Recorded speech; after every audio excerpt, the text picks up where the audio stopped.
আসসালামু আলাইকুম।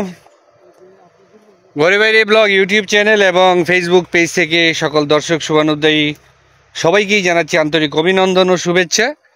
তো এই মুহূর্তে আমি আছি লাউ ক্ষেত, এই যে আমরা খাই লাউ, তো এই লাউ ক্ষেত দেখতে আসছি আর এই লাউ চাষ পদ্ধতি সম্বন্ধে জানলাম, আরও জানবো। তো এখানে অনেক লাউ লাউ হয়েছে, এগুলো লংগোর্ড বলে ইংরেজিতে। তো আসছি, তবে এখানে একটা বিষয় এসে আমি অবাক হইলাম, সেটা হলো প্রচুর জোক আছে। তো আমি একবার নিচে তাকিয়ে দেখি এরকম করে উপরের দিকে লাফাচ্ছে আমাকে আক্রমণ করার জন্য। তো আমিও অনেক চালাক লোক, আমি সটকে গেলাম, অর্থাৎ দ্রুত ওই স্থান ত্যাগ করলাম। তো আমি আপনাদের এই লাউ ক্ষেত, এই লাউ চাষ করতে গেলে কিন্তু এই যে মনোভিট, এই যে দেখছেন, এটা একটা মনোভিট 80WG ব্যবহারের আগে নির্দেশাবলী ভালোভাবে পড়ে নিন। এটা এই যে এই লাউ খেতে দিতে হয়, সম্ভবত এটা একটা বিষ। তো যাই হোক, এই যে লাউ ক্ষেত, এনে অনেক লাউ লাউ হয়েছে, আমরা লাউ নিব। লাউ এইখানে প্রথমে মাচা বেঁধে দেওয়া হয়েছে, এগুলো লতানো উদ্ভিদ আপনারা জানেন। তো অনেকগুলো লাউ তোলা হয়েছে, সেই লাউগুলো এখন আপনাদের পিছনে ক্যামেরায় দেখাচ্ছি।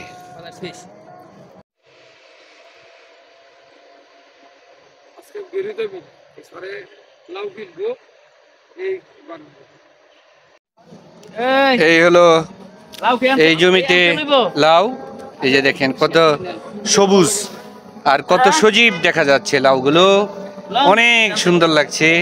সবুজ তো নিবেন তো স্যার, এই যে কোনটা নেবেন? আর অনেক কষ্ট করে এই লাউগুলো এই যে সংগ্রহ করেছেন আজিজ ভাই। হ্যাঁ, উনি একজন আদর্শ কৃষক, আর সেই সাথে একজন ওনার দোকান রয়েছে, সার বিক্রি করেন আর কৃষি সামগ্রী বিক্রি করেন। খুব ভালো লোক আর মনটাও খুব সুন্দর।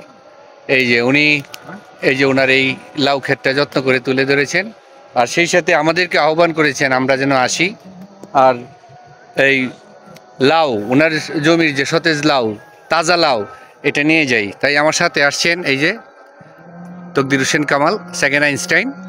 তো উনি কিন্তু একজন কৃষিবিদ। শাইখ সিরাজ বাংলাদেশে যেমন কৃষি নিয়ে কথা বলেন, উনিও অনেক কথা জানেন এবং বলতে পারেন কৃষি নিয়ে। আর কৃষকদের সাথে ওনার রয়েছে দহরম মহরম সম্পর্ক, অনেক কৃষি পরামর্শ দিয়ে থাকেন। আর সাথে আছে লিটন ভাই, এই লিটন ভাই একজন ফার্মাসি সম্বন্ধে ভালো জ্ঞান আছে, ঔষধবিদ্যাও ভালো পারদর্শী। তো আমরা এখন এই লাউ দেখতেছি, তো দেখবো, যাওয়ার সময় তো একটা নিয়েও যাব। তো দেখা যাক। তো সবাইকে এই ভিডিও ব্লগ দেখার জন্য ধন্যবাদ। তো আকাশে চাঁদ উঠেছে, এই যে দেখেন, এই যে আকাশে চাঁদ, আর এই মাটিতে আমরা, এই যে আমাদের জন্য আল্লাহর অশেষ সৃষ্টি, এই যে দেখেন নিয়ামত চারপাশে আল্লাহ দিয়ে রাখছেন। তো আলহামদুলিল্লাহ। তো এখন কিন্তু অন্ধকার, মাগরিবের আজান এর ধ্বনি আপনারা শুনতে পাচ্ছেন। তো যাই হোক, আজানের সময় এখন। তো সবাই ভালো থাকবেন, সুস্থ থাকবেন, আল্লাহ হাফেজ। তো আজকে এই সরাসরি কৃষি বা আবাদ করছে যে জমি, কৃষকদের যে জমি, সেই জমিতে গিয়েছিলাম।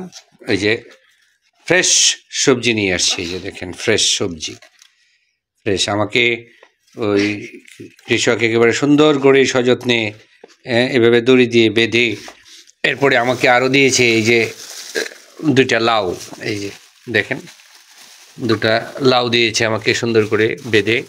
এরপরে দুটো ফুলকপি দিয়েছে, এই যে এটার ভিতরে সুন্দর করে ফুলকপি বেঁধে এভাবে আমাকে দিয়েছে। তো অনেক জোরাজুরি করেছি টাকা দেয়ার, কিন্তু অনেক বড় হৃদয়ের অধিকারী কৃষক, খুবই অমায়িক, কি বলবো, বলে শেষ করতে পারবো না। অনেক সাদাসাদি করলাম, উনি একটা টাকাও নিল না। অবিশ্বাস্য বড় হৃদয়ের অধিকারী। তিনি বললেন আমি কষ্ট করে যে ওনাদের জমির কাছে গেছি, এতেই উনি খুব খুশি। তো খুব ভালো লাগলো ওনাকে, ওনার সাথে আমার আগে থেকেই পরিচয়। আমি ওনাকে চিনি আগে থেকেই। তো উনি ফোন করে বললেন আর আমরা যে হাজির হলাম, উনি ঠিক জমিতেই ছিলেন। তো উনি হলেন আজিজ ভাই। তো খুব ভালো মানুষ, ভালো মনের মানুষ, অনেক বড় মনের মানুষ। এই যে আমি চেষ্টা করলাম ওনাদের কিছু টাকা দেওয়ার জন্য, সাধলাম, জোর করলাম যাতে উনি এগুলোর দাম রাখেন, কিন্তু কিছুতেই উনি দাম রাখবেন না। তো আমি বললাম পাইকারি দাম হইলেও রাখেন, খুচরা দাম হইলেও রাখেন না। কই কি আপনারা আসছেন, আমি পকেটে টাকা গুজে দিলাম, না গুজে দিলাম কোনটা, পকেটে গুজে দিলাম, কিন্তু তাও তিনি ফেরত দিলেন। যাই হোক, এত প্রশস্ত বড় হৃদয়ের অধিকারী এই আজিজ ভাই। এরপরে শুধু তাই না, ওনার চন্দ্রখোলা দোকান আছে। তো ওই চন্দ্রখোলা আরও যায় দেখি লঙ্কা কাণ্ড।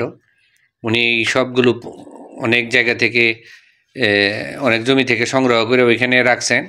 রাত 3টায় পাইকাররা এসে নিয়ে যাবেন। তো ওইখান থেকে উনি সবগুলো আমাকে প্যাকেট করে দিয়ে দিয়েছেন। তো আমার খুব ভালো লাগছে যে আজকে সরাসরি কালেকশন করেছি। আর এইরকম একজন মহৎ কৃষকের সাথে সরাসরি জমিতে পরিচয় আপনাদের ভিডিওতে দেখিয়েছি, আমার খুব ভালো লেগেছে। তো দর্শক মণ্ডলী, সবাই ভালো থাকবেন, সুস্থ থাকবেন, সবার সুন্দর জীবন, সুস্থ জীবন, সুস্বাস্থ্য কামনা করি। সবাই ভালো থাকুন, সুস্থ থাকুন, এই প্রত্যাশাই সবসময় করি। আল্লাহ হাফেজ।